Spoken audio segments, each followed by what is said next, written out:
Балалар, бізде қазір математика сабағы. Сабақтың тақырыбы разрядтан 2 рет аттап өту арқылы жазбаша көбейту мен бөлу алгоритмі. Сабақтың мақсаты 2 таңбалы, 3 таңбалы сандарды 1 таңбалы санға жазбаша көбейту мен бөлу алгоритмдерін қолдану. Балалар, оқулығымыздың 79-шы бетіндегі 2-ші тапсырмаға назар аударайық.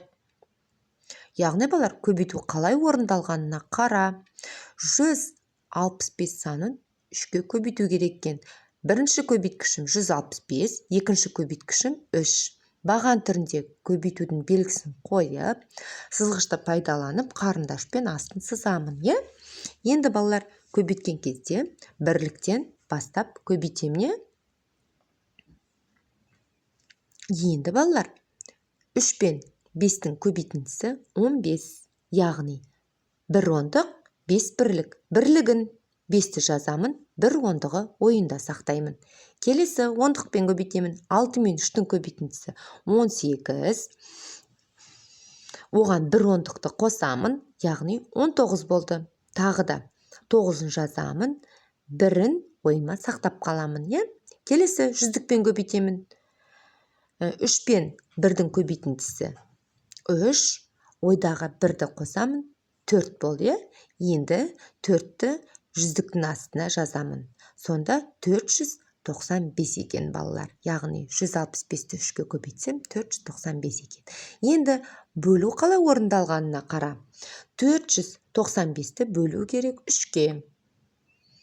Бұрыштап, баған түрінде бөліп жазып алдым. Енді балалар, бөлгенде мен жүздіктерден бастап бөлем.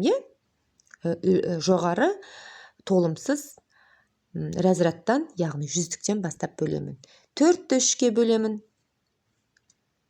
3-тен, 1 мен 3-тің көбейтіндісі 3, 4-тен 3-ті азайтамын. 1 қалдық жазып қойдым 1-ді. Енді ондықпен көбейтемін. Яғни ондықты қасына түсіремін. 19 болды. 19 ондықты бөлемін 3-ке.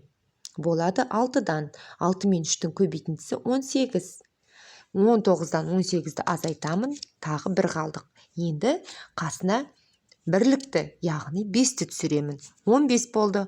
15-ті бөлемін 3-ке. Болады 5-тен. Тексеремін.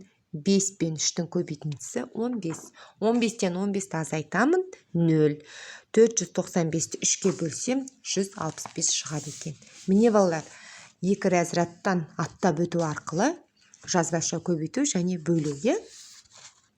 Балалар, бұл бөлу амалы, көбейту амалы сендерге түсінікті болса, оқу тапсырмаларына назар аудара қойыңдар.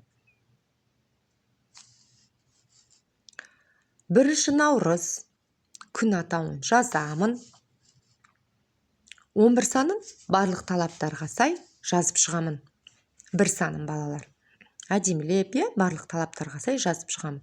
Жазып бітсек, бірінші оқу тапсырмасына назар аудара қойыңдар. Оқулықтарыңның 80-ші бетіндегі нөмірі 2-ші тапсырманың Б-сын және В-сын шығарасыңдар. Сендерге Б-сының біріншісі және В-сының біріншісі баған түрінде үлгі ретінде беріліп тұр. Яғни 144-ті көбейту керек 3-ке. Баған түрінде жаздым. Қарындашты пайдалана отырып сызғышпен астын сызып аламын, бөлшек сызығын. Енді бірлігінен бастап көбейтемін. 3 пен 4-тің көбейтіндісі 12. Бірлігі түседі, яғни 2. 1 ондығы ойымда сақтаймын. Келесі 3 пен 4-тің көбейтіндісі 12. Ойдағы 1-ді қосамын, 13. Тағы да 3-ін жазамын, 1-ін ойыма сақтаймын. Келесі 3 пен 4-тің көбейтіндісі 3 пен 1-дің көбейтіндісі 3, ойдағы 1 мен 4, оны жүздіктің астына жазам. 432 шықты. Міне балалар, осы үлгіге қарай отырып, қалған бағандарын өз беттерінше шығарасыңдар. 789-ды бөлу керек 3-ке. Баған түрінде бұрыштап жазып алдым. Қарындашпен сызып, енді жүздіктен бастап бөлемін. 7-ні бөлемін 3-ке. 2-ден тексеремін, 2 мен 3-тің көбейтіндісі 6. 7-ден 6-ны азайтсам 1 қалдық. Енді ондықты қасына түсірем, 8-ді. 8-ді түсірдім, 18 болды. 18-ді 3-ке бөлемін 6-дан. Тексеремін 6 мен 3-тің көбейтіндісі 18. 18-ден 18-ді азайтамын 0. Енді бірлікті, яғни 9-ды түсіремін. 9-ды бөлемін 3-ке, 3-тен жаздым. Енді тексеремін 3 пен 3-тің көбейтіндісі 9. 789-ды 3-ке бөлсем 263 шығады екен. Балалар, қалған бағанын өз беттерінше шығарасыңдар. Тамаша, ендеше балалар, екінші оқу тапсырмасына назар аудара қойыңдар. Оқулықтарыңның 80-ші бетіндегі нөмірі 3-ші тапсырма. Бұл балалар мәтін есеп екен. Яғни балалар, есепті сұрақпен толықтырып, оны шығар. Сұрақты бірнеше нұсқасын ойластыр дейді. Музыкалық байқауға әрқайсысы 18 адамнан тұратын 6 топ және әрқайсысы 23 адамнан тұратын 5 топ қатысты дейді. Енді сұрақты қалай қоясыңдар? Музыкалық байқауға барлығы неше адам қатысты деп қойсақ болады ғой? Келісесіңдер ме? Я, тамаша балалар. Ендеше мен сендерге бұл есептің шартын жазып қойдым. Сендер шешуімен жауабын толық шығарасыңдар. Яғни не істейсіңдер балалар? Музыкалық байқауға барлығы неше адам қатысқанын табасыңдар, е? Жақсы балалар.